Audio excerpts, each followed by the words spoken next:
This is the most terrifying chapter of Poppy Playtime yet, and by the end of this video, you'll understand why. We're diving deep into the nightmare that is Playtime Co. to uncover the full story of Poppy Playtime. Chapter 4. Packed with twists, betrayals, and jaw-dropping reveals. What really happened to Poppy? Why is the prototype obsessed with her?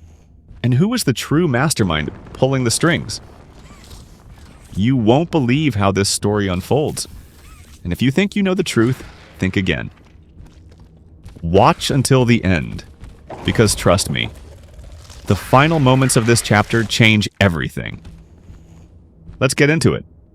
The chapter picks up right where we left off.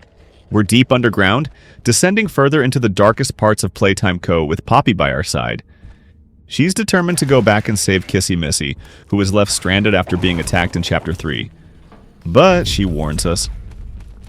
Be careful down here. It's not like what you've seen above. It's not hiding what it is. It's hell. And Playtime wanted it to be. Then, she's gone. We're left alone. Our only lead? Follow the red smoke pipes. These lead us into an abandoned cave system where we find a chilling note. The red smoke is highly flammable. This isn't just some random gas. This is a weapon. But before we can think, we emerge into something horrifying, a toy graveyard. Lifeless bodies of Playtime Co.'s failed experiments, piled high, discarded, and forgotten. At the far end of this graveyard, we find a prison. But before we can enter, blinding spotlights, doors locked, and then they attack. A swarm of Huggy-like creatures rushes us. We fight them off using a flare gun, barely escaping with our life. And that's just the beginning. As we search for another way inside, we find journal entries from a girl named Riley, a 12-year-old orphan, taken in by Playtime Co.'s so-called adoptive initiative. Except it wasn't adoption at all, and it was a cover-up. Playtime Co. wasn't helping orphans, they were experimenting on them. They turned them into living toys, and Riley? She was one of them. Her notes described the horrifying process of transferring a human soul into a toy body. The pain, the fear, the loss of identity. And then, we find her, or at least what's left of her. She's still clutching a key, one she hid on purpose, trying to stop other kids from suffering the same fate. That key? It unlocks the prison train, our only way deeper inside. But before we can even process what's happening, the doctor makes his move.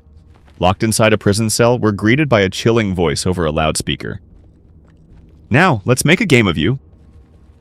This is the doctor, a twisted scientist who once worked for Playtime Co. Now he controls everything inside this underground nightmare. But who is he? Before Playtime Co. collapsed, the company hired Harley Sawyer, a genius scientist who cared more about progress than human life. His experiments were legendary, but also deadly. Over time, he became reckless. His creations kept escaping, killing employees, tourists, anyone in their way.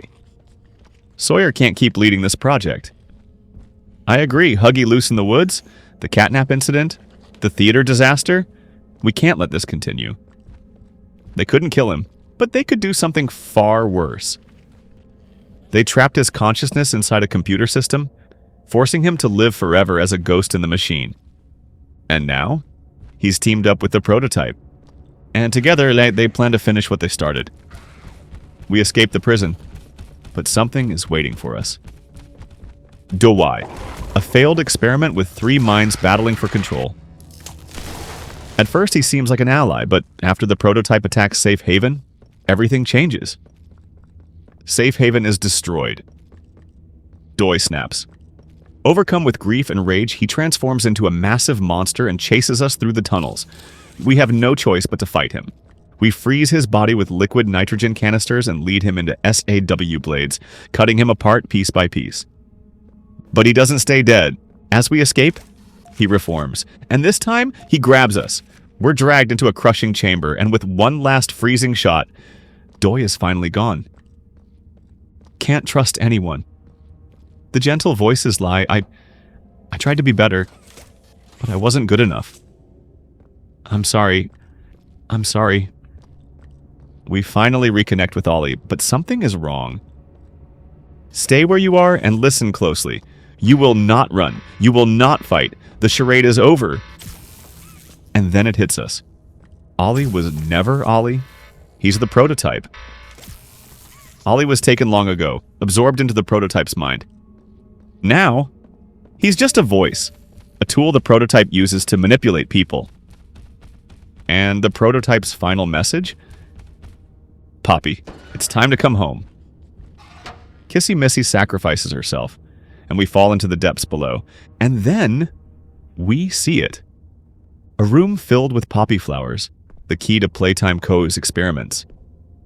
Before we can escape, a door locks behind us. A voice speaks. This is the most secure section of the facility. If someone finds you down here, you will be shot. Then, a figure steps out of the darkness. A familiar figure. Huggy Wuggy. But something is wrong. He survived. But now, he's different. He charges the door. To be continued. Wow, if you made it this far, you are a legend. Chapter 4 was insane, but guess what? There are still so many secrets left to uncover. If you want to know what's really coming next, hit that subscribe button right now, because I'll be covering every theory, every monster, and every detail in upcoming videos. Don't miss out. Hit subscribe and turn on notifications because this story is far from over. See you in the next Johnny Hard video. And remember to stay hard.